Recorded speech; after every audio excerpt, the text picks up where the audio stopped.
This episode of Warp 5 is brought to you by Audible.com, offering more than 150,000 titles for your smartphone, tablet, or desktop.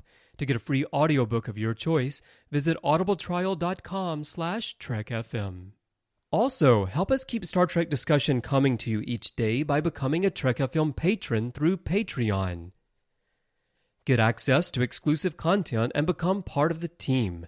You'll find all the details at patreon.com/trekfm. That's patreon.com/trekfm. This is Manny Cotto, executive producer of Star Trek Enterprise. You're listening to Warp 5 on Trek FM.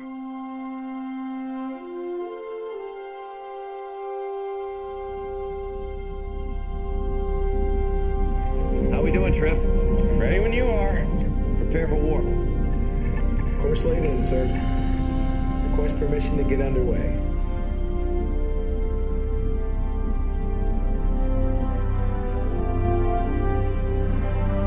Let's go.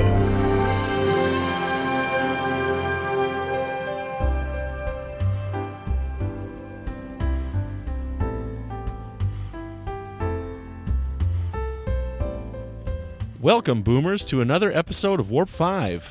I'm your host for today, Brandon Shea Matella, and it's kind of weird. It's creepy and it's quiet around here because Floyd's been sent off on a secret government mission. It's actually Section 31, but don't tell anybody. And it's neat that the admirals have sent him off, but I get the ship by myself, and with everybody else being in cryogenic sleep or whatnot, I think I might just take some advice from Dr. Phlox and walk around the ship naked. It's kind of warm in here. It's a nice temperature. And is that DePaul over there? I better go put my clothes on. But joining me today for the episode is John Tenuto, and John Tenuto is an amazing guest and wonderful friend of the network, and he's a sociology professor in Chicago, and we've brought him on because we're going to be discussing the season 2 episode of Enterprise, Dawn, and we're going to be comparing it with Enemy Mine, which is a wonderful classic science fiction film from the 80s directed by Wolfgang Petersen. So I really hope you enjoy tonight's episode, and I really hope that you stick around and listen even though our captain is away. But while the cat's away, the mice will play, right? So why don't we bring John in? So welcome, John. How are you doing? Great. Thanks for inviting me. Yeah, I'm really, really glad that we could have you on today so that we could talk about Star Trek Enterprise and the comparison between the film Enemy Mine and Dawn. Oh, we're talking about Dawn? Yeah, Dawn. Oh, I thought we were talking about Khan, because everybody just always wants me to only talk about Khan. Dawn, yeah. There's an episode in Enterprise Season 2 called Dawn. I know it kind of sounds like Khan. I guess I understand the confusion. Because I did a whole thing on how Enemy Mine, how Davich was like Kirk and Jerry was like Khan, and I guess I'll be able to wing it though. Okay, if you want, we can pause and you can go watch the show, and we'll be right back. Okay, so. Oh, okay, sounds great. Let me go do that. Yeah, welcome back. Right on. Now we're ready to go, and we're ready to discuss Dawn and Enemy Mine. Wait, I thought we were doing Dawn and Khan. I'm really confused. Oh, no. We're doing Dawn and Enemy Mine. I got it now. I know everybody always wants you to talk about Khan, but believe it or not, John, this time I don't want you to talk about Khan. Oh, I'm happy, actually. No, we knew it. I knew it coming in. That's great. Yeah, I thought it'd be fun because you're kind of you're a film buff. You like to go see movies and stuff. So as soon as I came up with this idea, I thought we'd have you on, and I thought it would be right up your alley because you had as your profile picture on Facebook for quite a while an autograph by Scott Bakula.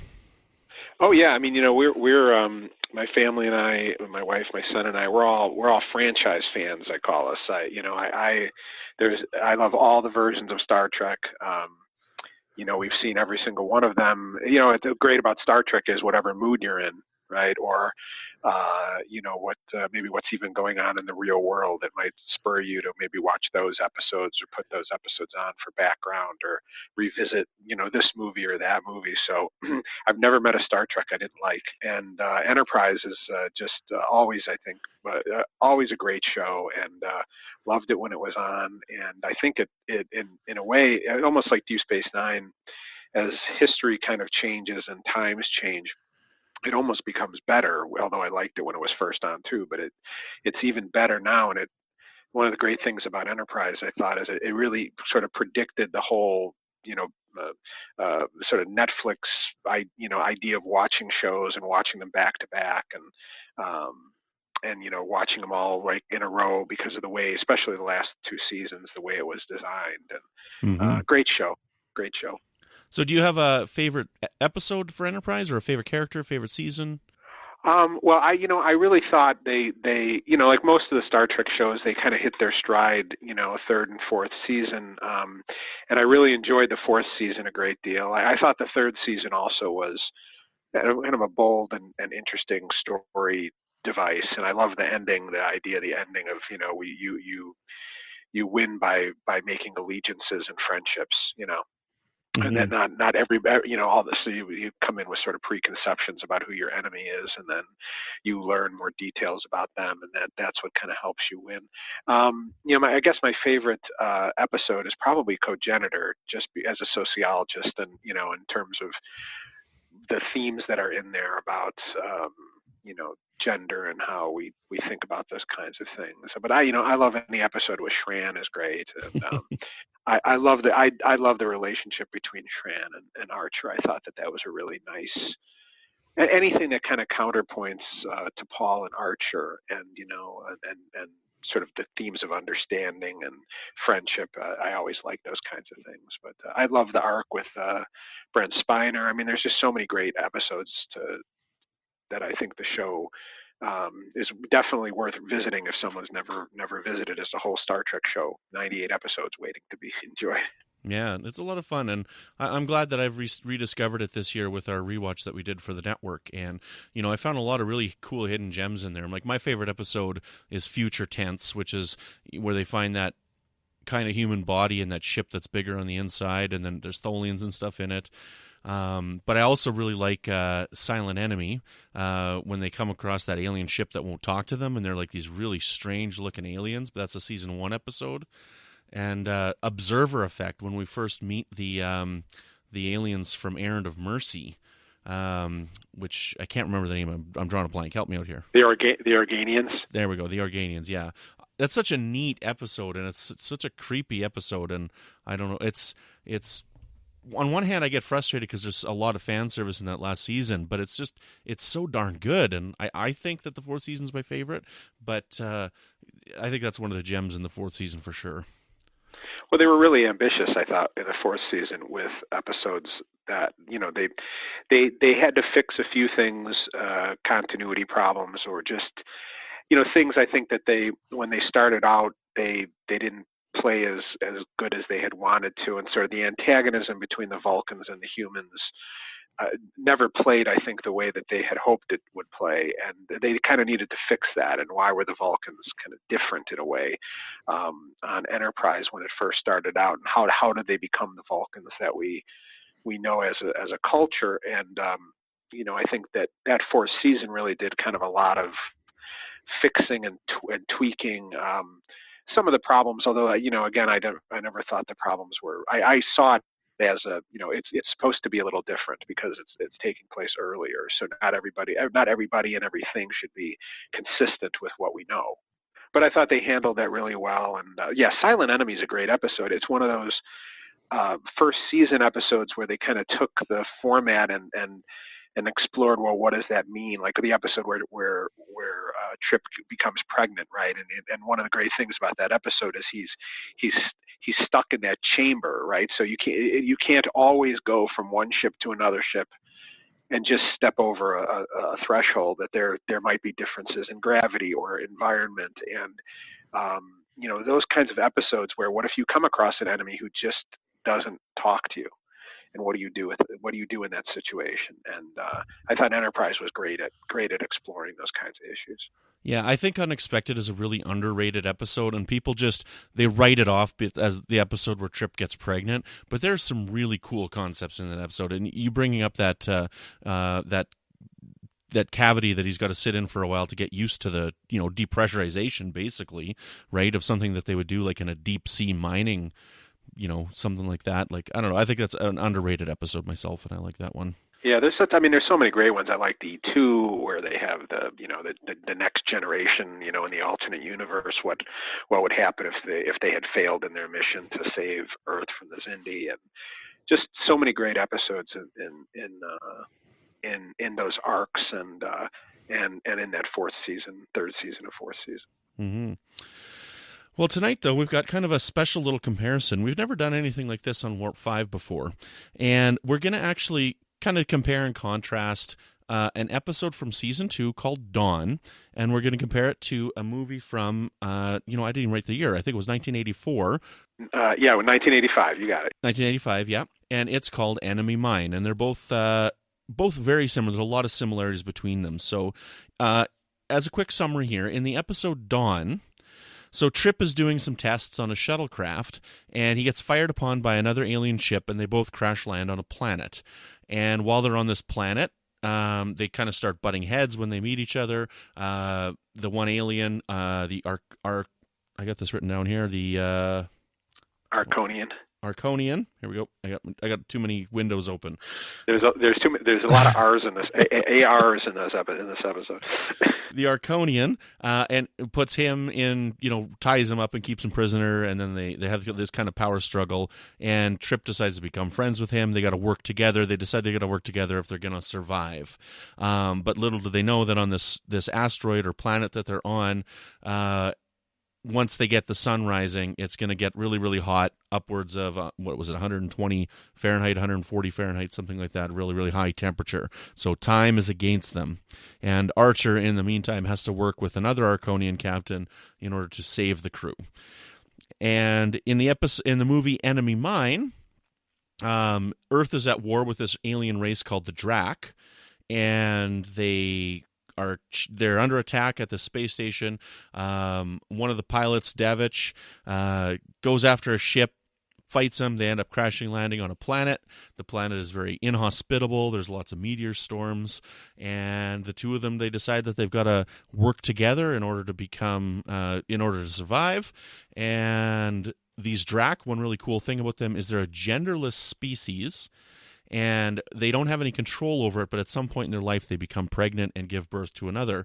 And after that happens, the Drak character, who's called Jerry, dies, and the human Davich has to take care of the baby Drak.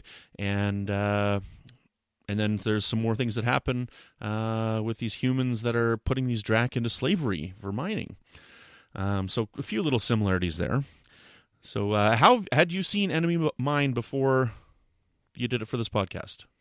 Oh yeah, I mean, that's one of the films I saw it in the theater actually back in 1985 when I was in high school, and it was sort of one of my 80s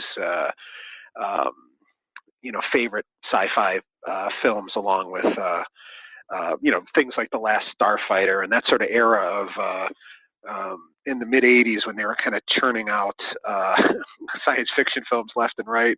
Once Star Wars had kind of gone through and Return of the Jedi had come out, and you got a sort of spate of these science fiction films in the mid and late 1980s, and I thought Enemy Mine was one of the best of them. Yeah, me too. I remember the first time that I saw this, I was pretty young. Like, I was born in 1981, and this was on TV.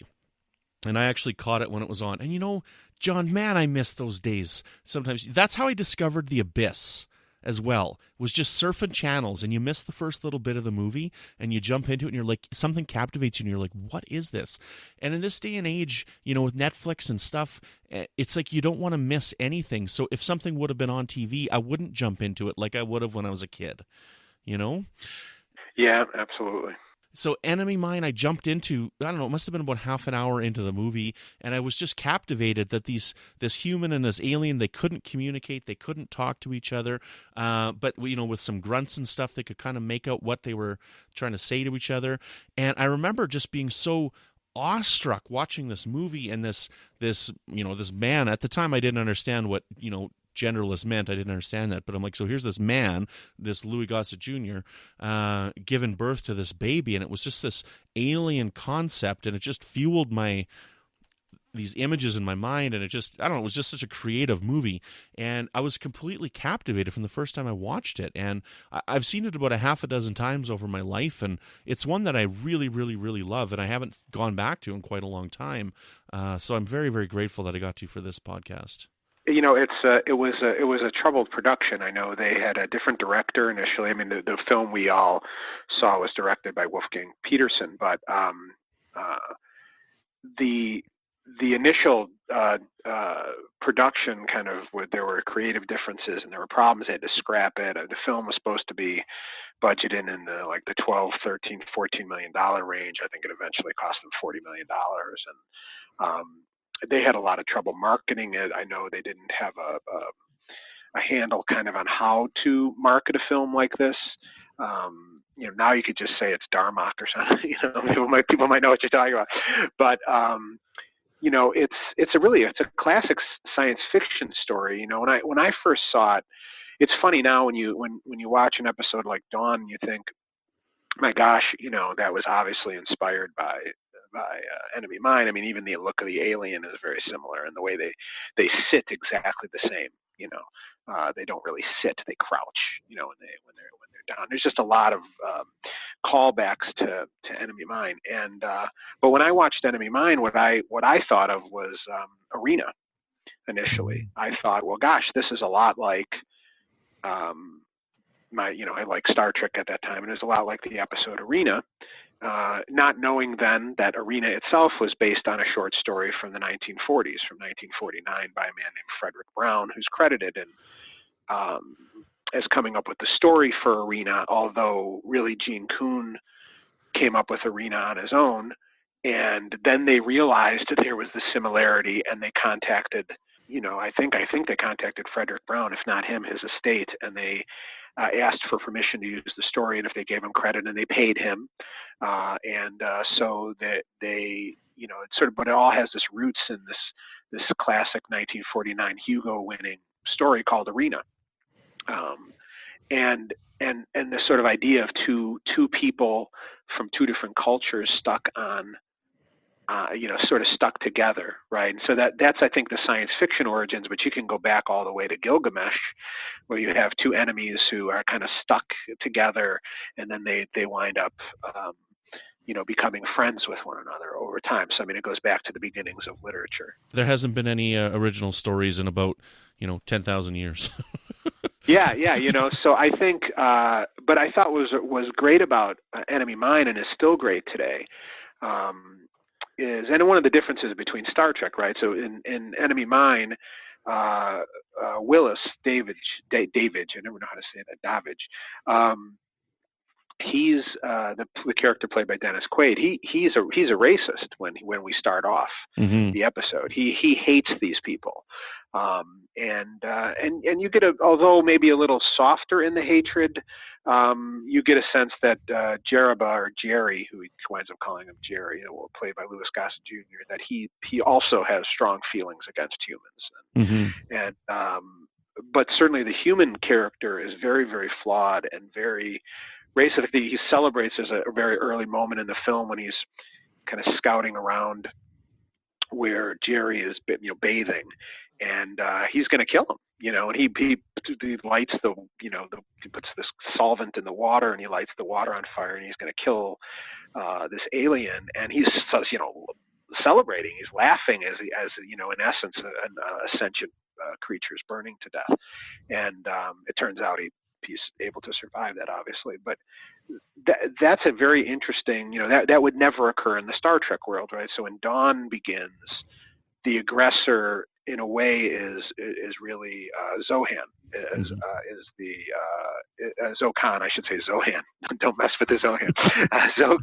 Zho'Kaan is really the aggressor when it begins. And so, because Star Trek, of course, the humans are more evolved and have a different sensibility about themselves. So one of the things that makes Enemy Mine different, I think, and also than Star Trek, but also unique in that there's a much larger arc, right, for that character, for him to wind up where he ends in the movie, where not only does he respect the Drac culture. Becomes a part of it, and Mm-hmm. he in essence becomes the uncle adopted father to Zamis, who for trivia fun is played by Bumper Robinson in Enemy Mine. And if you're a Deep Space Nine fan, Bumper played the Jem'Hadar who Quark kind of finds as a baby and Odo raises. In the So Abandoned.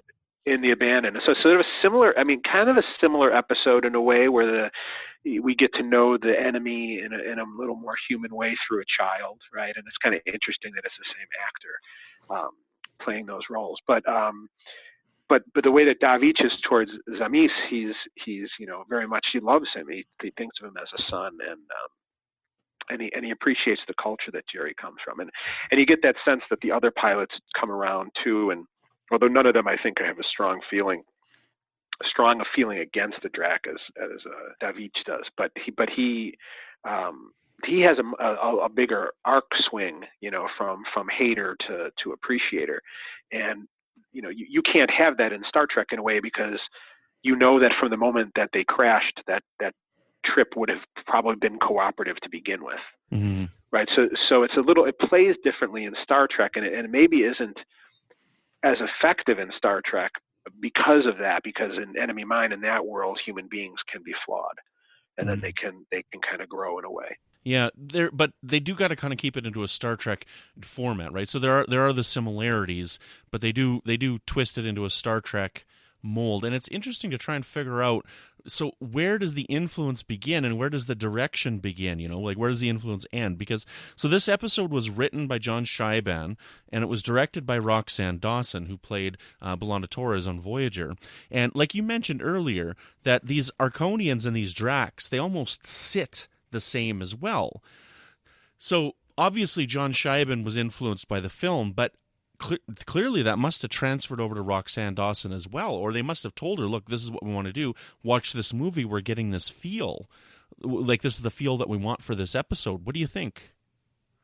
Oh yeah, I mean, I don't know. I mean, either it's an accidental hypothesis, it just happens, and that's possible, right? I mean, I guess if you're looking at a lizard guy, you might think he's not going to sit like we sit, and so he might sit kind of like lizards kind of sit, on their hind legs a little bit. I mean, so it's possible, but boy, there's an awful lot of similarities. Again, enough differences that I never thought of Dawn as a ripoff.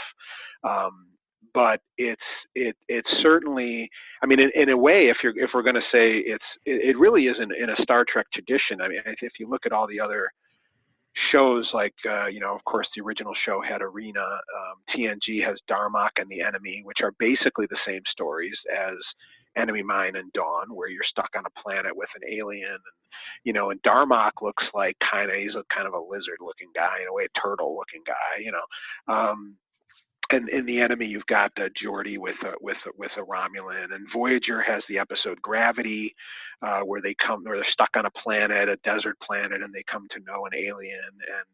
And DS9 has, in fact, DS9 in a way, I was thinking about it when I was watching Dawn the last time, that there's actually a lot of similarities between that episode of Enterprise and the episode The Ascent in Deep Space Nine, where you have Odo and Quark stuck on a planet together, and they in essence form a little bit more appreciation for each other, and in their mission is to get this transmitter device to the top of a mountain. I mean, that's exactly what happens in Dawn, and they can't, because they can't get a signal out from low on the planet. They have to be higher up to get the signal out. So I mean, I think, like we were saying, there aren't any original stories to begin with, but there are a lot of things that are the same. I think between the two, in both Dawn and in Enemy Mine, you have the environment threatens them. Mm-hmm. In one movie, it's the acid rain, and it's kind of those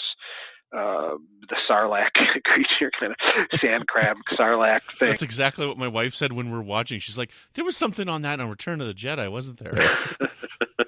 I was waiting for Boba Fett to shoot up. In Dawn, it's more the oppressive heat that they have to deal with, and in both of them, the alien kind of learns a human swear word first, in both scripts. Yeah. So in Enterprise, it's damn it, because it's TV, and in the movie, it's the sh word, in the movie, and they both have the plot line where at one point the human has the upper hand, and at another point the alien has an upper hand, and they both have the campfire scenes where they kind of bond around the campfire. They both have a scene with food, right? So you've got David has to eat that kind of worm-looking gross thing, and but it's reversed in Enterprise where. Yeah. Where Zho'Kaan eats the kind of guy that looks like a granola bar or something that he has, and that Trip has. So, there's an awful lot of beats that are the same. That may be either a function of that's the story. When you create that scenario, that the story almost kind of writes itself in a way. But I don't know. When you look at the design of the makeup, they both have pointy heads. They both look, the eye, underneath the eye is very, very similar to one another. They both have a ridge at the top of their heads, although the ridge is a little different. It's awfully similar. And they could have gone in a million different directions. Now maybe because of the heat, and he may need to be reptilian, and so he has a reaction to the heat. But there's definitely, I think, a cross-pollination there. If either I think intentionally, my opinion would be it's intentional because there's too many of them, and it's sort of meant as an homage. And that's not the first time, right? Many episodes of Star Trek are let's do let's do Die Hard on the Enterprise, where Picard has to go back and get his saddle, and there's terrorists on board the ship, and he has a communicator, and he talks to that's Die Hard, right? That's all that is. And so, I think that's not unheard of in episodic television, to take a movie and, Battlestar Galactica, the original Galactica, every episode was just like Guns of Navarone, it's a movie you get into a television episode. So, but yeah, I think there's an awful lot there that's the same, but then there's things that are different too. And the things that are different, almost like they make you think about the things that are the same. Like you say that, on the asteroid planet from Dawn, it's oppressive heat. Well, for, a fair chunk of the movie in Enemy Mine, they've got this very cold winter that they've got to put up with, right? So it's the opposite, right? The opposite temperature aspect. And then, yeah, like you said, where it's the food, in the movie, it's the human that can't eat the Drac food. And in the episode, it's the Arcanian that can't eat the human food, right? So it's the opposite. But also Trip tries to drink that liquid, that very thick, oily liquid or whatever that's in that container that he's got, right? But they've got that as well.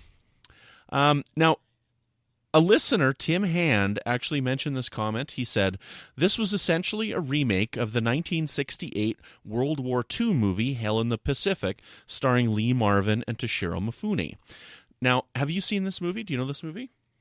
Yes, I'm familiar with that film, and now that he says that makes me think of an episode of The Twilight Zone called A Quality of Mercy, which actually has Leonard Nimoy in it, where Dean Stockwell wakes up as a Japanese person. Again, a little bit different, but the idea of there's an enemy, and in wartime you're kind of stuck with them. And Toshiro Mifune, by the way, just another ridiculous trivia point, was cast as the Klingon in the aborted 1975 Star Trek film Planet of the Titans. That's who they wanted to play the Klingon. They had written the script with him in mind. Wow. And that would have been something else, because he's a marvelous actor. But yes, that's a wonderful point. Another great example of people kind of stuck in very similar situations. Yeah, I actually watched it in preparation for this. I'd never seen it before. I love Toshiro Mifune. Redbeard and Seven Samurai and Hidden Fortress, like all these wonderful, wonderful samurai flicks. But I'd never seen this one. And there are quite a few similarities. It is different, but just a quick summary of that one as well. So there's an American World War II soldier and a Japanese soldier stuck on an island, and it's very similar to both of these movies in that at the beginning the Japanese has the upper hand in that he's kind of got a base set up, he's got water collected, he's got a little bit better shelter and whatnot, and that's kind of the same situation that's in Dawn and Enemy Mine as well. And then a couple of times in the movie they flip and one becomes the prisoner of the other until they decide that they have to work together to build a raft to get off of the island. And then it has this bizarre ending that I don't even want to go to, but I was just like, what happened? Like, did the movie's done? What just happened? Like, it was really, really bizarre ending to this movie. But there are quite a few similarities. At first, I'm like, yeah, I guess it kind of is, but no, it's actually quite similar as well. Yeah, and then they have, I remember the line, there's kind of a famous line in the movie with that Lee Marvin's, it's Lee Marvin's character who says something along the lines of like, I like for a moment there, I thought you were Japanese or something like that. And again, just that kind of that idea of in sociology, there's actually a term, Gordon Allport is the social scientist who came up with it, is called the contact hypothesis. And one of the things we discuss a lot in my sociology classes is because, I don't like to talk about things without talking about solutions necessarily. And we kind of know what the solutions are to a lot of the problems that we have as a society. And one of the problems, of course, is, people not necessarily liking each other. And there's not much you can do about that on an individual basis. I mean, people have a right not to like each other. You don't have to like other people. But there is something called the contact hypothesis, which is this idea that when peers come together in similar situations, and they're from different backgrounds, whatever it happens to be. It could be racial, religious, ethnic, age, whatever. But they're peers, so they're in a similar situation. The more contact that people have with more people that are different than themselves, the less prejudiced they are, the less likely they are to judge people based on stereotypes and see them as individuals. And that emerged out of studies that were done that the longer people were educated, the less prejudiced they were. And we thought maybe it had to do with education. It turns out it has nothing to do with what teachers do, which basically defines what education is, to tell you the truth.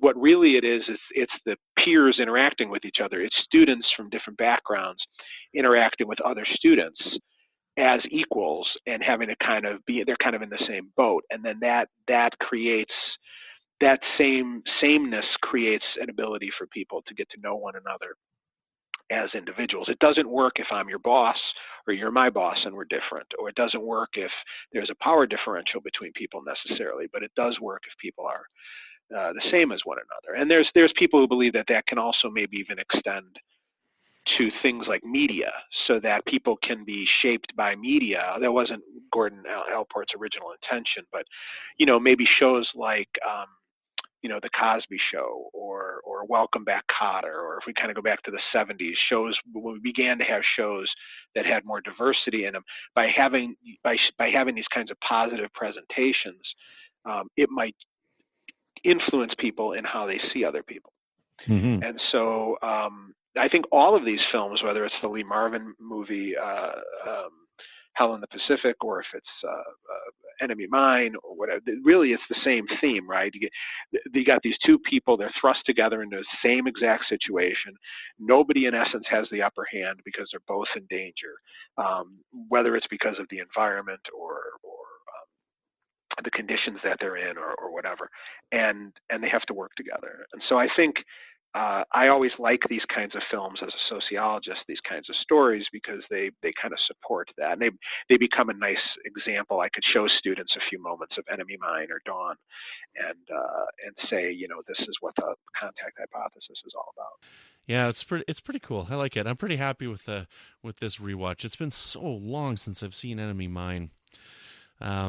Now, just before we finish up here, I want to read a write-up that one of our listeners wrote on the Babel Conference. And it's a little bit long, but I really want to read it because he took the time to write up such a wonderful summary of what he felt as well. So I really wanted to take the time and read his write up here. So this is from Justin Oser. And he says, I hadn't seen Enemy Mine for a long time, so a lot of it felt new to me. I had forgotten just how much bad blood there was between humans and Drax in the movie. Davidge basically makes it his mission in the first part of the movie to do whatever he can to kill the alien Jereba as quickly as he can. I was also struck by a setting where humanity had been united toward the end of the 21st century, but is portrayed as a bloodthirsty, hateful exploiters, quite different from what we had seen in Star Trek, except for the mirror universe. Despite some things I found distracting in Enemy Mine, such as the music and some serious overacting, Louis Gossett Jr. gives an exceptional performance as the Jereba, and you grow to love and understand his character as much as Davidge does. The essential message that getting to know someone on a personal level and through common challenges leads to understanding, friendship, and the possibility of a better future comes through as clearly now as it did when I first saw Enemy Mine as a kid in the 80s. Over the course of the movie, Davidge's attitudes completely change and he becomes something he never would have thought possible, a member of the greater Drac family. I love the message of Enemy Mine because it has guided my life and is now more important than ever. Dawn has a lot of similarities to Enemy Mine. There's a confrontation that causes two ships to crash on a planetary body, the alien looks reptilian, and there's more confrontation and suspicion on the surface, but eventually they learn to communicate and work together. However, telling this story within the Star Trek universe and in a 42-minute episode instead of a movie means that there are a lot of differences as well. In Dawn, it's an alien species that is the aggressor and fires on a ship, but not humans. The confrontation is not as severe as nobody really wants to kill each other, but they are instead just looking to survive and get off the surface. Because of the time limitation, we only get to learn a little about Zho'Kaan's species. In contrast, we learned a wealth of information about Drax and Enemy Mine, including their religious beliefs and how they procreate. That said, I like how Dawn shows a one-on-one first contact situation, and you see Trip trying to do everything he can to make sure they both get off the planet alive. He's committed to being a good representative of Earth, even when the situation becomes very difficult. Also, Zho'Kaan could easily have killed Trip or made him suffer more, but that doesn't happen, and Zho'Kaan is even able to heal Trip when he cuts himself. It's a little hard to say how this experience may change them.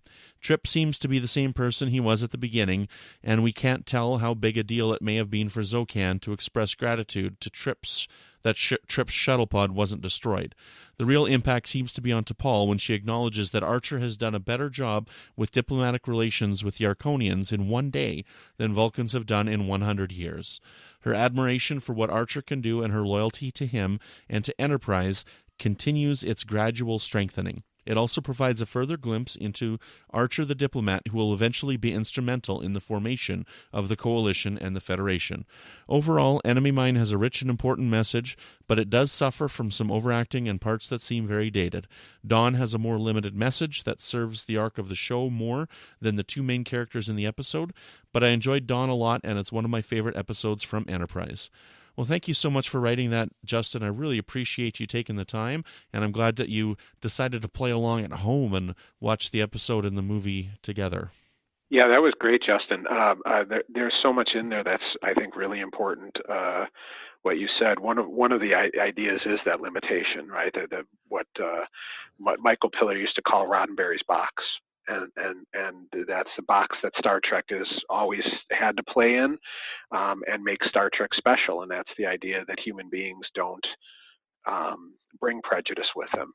They don't bring hatred with them. And so it forces the episode to be a certain way that Enemy Mine was a little freer in what it was able to present. I also thought it was important. Justin mentioned how great Louis Gossett Jr. was in Enemy Mine, and he really was. I mean, that was a fantastic portrayal. I thought he really created a convincing alien. I thought, the special effects are still amazing. They were done by ILM, and they're incredible. The matte paintings and the sort of the old-fashioned special effects sometimes don't hold up as well, but they really hold up well in the art direction, and that the movie is beautiful. I thought Zho'Kaan, who's played by Greg Henry, who played Gallatin, the good Sona in Insurrection, he's really great under makeup, and he does a great job in that episode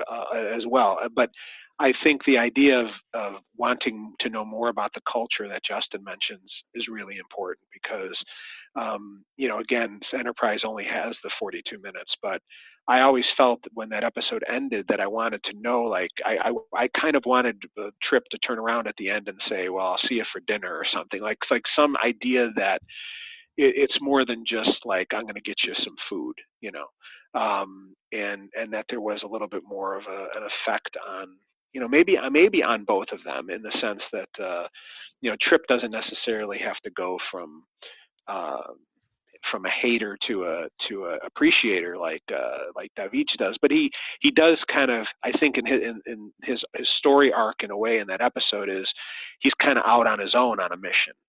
And is he ever going to be can he be successful on his own on a mission? And he reflects on that in the episode a little bit, like, they're never going to let me do this again. But he is very successful. I mean, he makes first contact, and he is as successful as Archer is, and maybe more so, because he has a tougher both environment to deal with and situation to deal with. So, but it's never made as clear. I mean, you really have to analyze and think about the episode that way. So that was great. Both of the comments today gave me some new things to think about. So I appreciate that. Thank you. John, I just want to thank you very much for joining us today to discuss this. It's been a lot of fun, and I'm really glad we got to revisit these. Are there any final thoughts that you have on the film or the episode? Just to encourage anybody who has either never seen them or to who haven't seen them in a while to watch them. Maybe even you could do an Enterprise connection to the previous Star Trek, that's sort of alien and human having to get along, and maybe do like a little mini viewing party of Darmok and the Enemy and the Ascent and Dawn, and then along with Enemy Mine. But I really do. I hope Enemy Mine continues to find an audience, and I know there's a cult following for it, and I hope it grows, because it really deserves, I think, to be revisited. So I appreciate you doing that. And then the only thing that I have to say is I watched this movie at about aged 8. I think I was when I first saw it, and there's a couple scenes that frightened me when I was a little kid and stuff, but I think that it's one of those movies that, the special effects are done just right. It's not a gory film. When the baby's, if you haven't seen it yet, when the baby's born, it's not like there's blood everywhere. It was made in a different time. And like you said, the special effects are really well done, but the message of the movie is very good. And I personally would recommend it for around that age, 8 to 10, as just a captivating, imagination growing film. So that would be my final thing on Enemy Mine. And that's wonderful. Well, where can people find you, John? Well, I'm on Facebook, so if anybody wants to send me a friend request, that'd be great. Or they can always email me at the College of Lake County. They can either visit the College of Lake County website or just email me. It's just J. Tenuto, the first initial and the last name, and it's at CLC Illinois, and Illinois spelled out, .edu. So I'd love to hear from fellow fans and talk Star Trek. That'd be great. And we're going to have you on again in a couple of episodes. We're going to talk about some Enterprise toys. Yeah, I'm very excited about that. We have a talk coming up in March at the Eisenhower Library in Illinois, and it's going to be about the characters of the original show, and how of some of the great guest characters, and how they originally were conceived and how eventually they were written. And it's kind of a 50th anniversary celebration of the original show. But we also have a talk that we're going to be giving this year, probably at the conventions, on the history of Enterprise collectibles. And it's a really fun talk, and I can't wait to share some of the information that we found, including how some of the toys were used to make some of the episodes. So it's great. Right on. Excellent. Well, discussing Enemy Mine and Dawn is not the only thing we've been doing here around the network. So take a listen to this little clip and find out what else you may have missed elsewhere on Trek FM. Previously on Trek.fm, Warp 5. Even though we lost tons of money, we were like, phew. Now we can stop and think. Writer strikes are funny things. Sometimes you get season 7 of 24, and sometimes you get Shades of Grey. I knew you were going to say that. Literary Treks.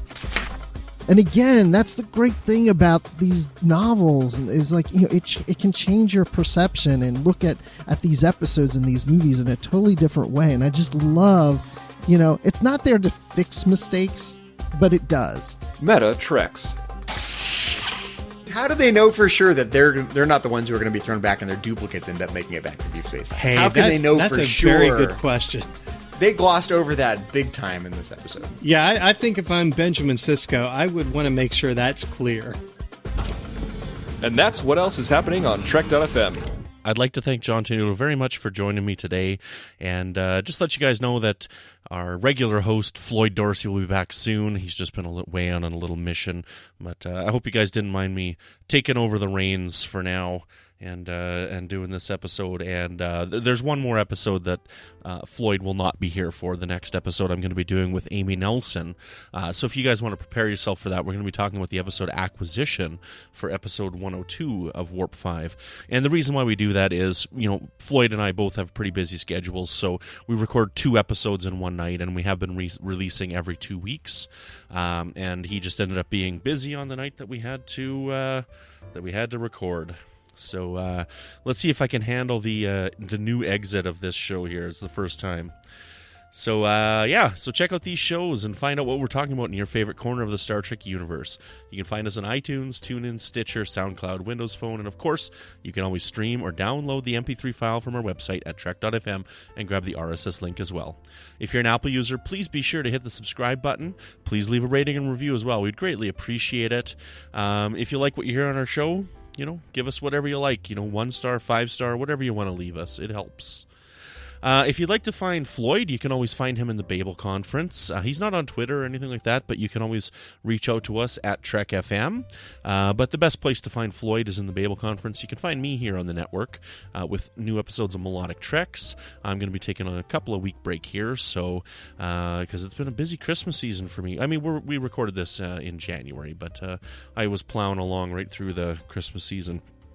So now I'm going to take a little break. But you can find me on Twitter at Brandon Matella. I'm also the brand new, they've just called me the Patreon manager here on the network. So if you have any questions on becoming a patron, visit us at patreon.com/TrekFM. That's patreon.com/TrekFM. And at the $5 a month level, you can get access to Patron Zone, which is where we've got some really cool exclusive content. You can get some early releases and some other neat stuff in there. So we would appreciate anything you can do to support us. At the $15 a month level, you can join us for our monthly roundtables, which are back on schedule and being released in the master feed. So you can be on your very own podcast. And at the $25 a month level or higher, you can become an associate producer of the show. And I'd like to thank our associate producers. So Floyd's an associate producer here, as well as Mike Morrison, who is also a host of Metatreks here on the network. And Floyd and I have got ourselves a brand new patron. So we'd like to thank very much Tim Cooper for becoming a new patron, associate producer here for Warp 5. So welcome to the team, buddy. Thank you very much. We greatly, greatly appreciate your help. And, geez, I think that's just about everything. So hopefully I didn't forget too much. And if I did, you'll forgive me, right? Facebook.com/TrekFM, Twitter at TrekFM, Babel Conferences, BABEL, and thanks very much, Boomers, for tuning in. Join us again next time for another episode of Warp 5.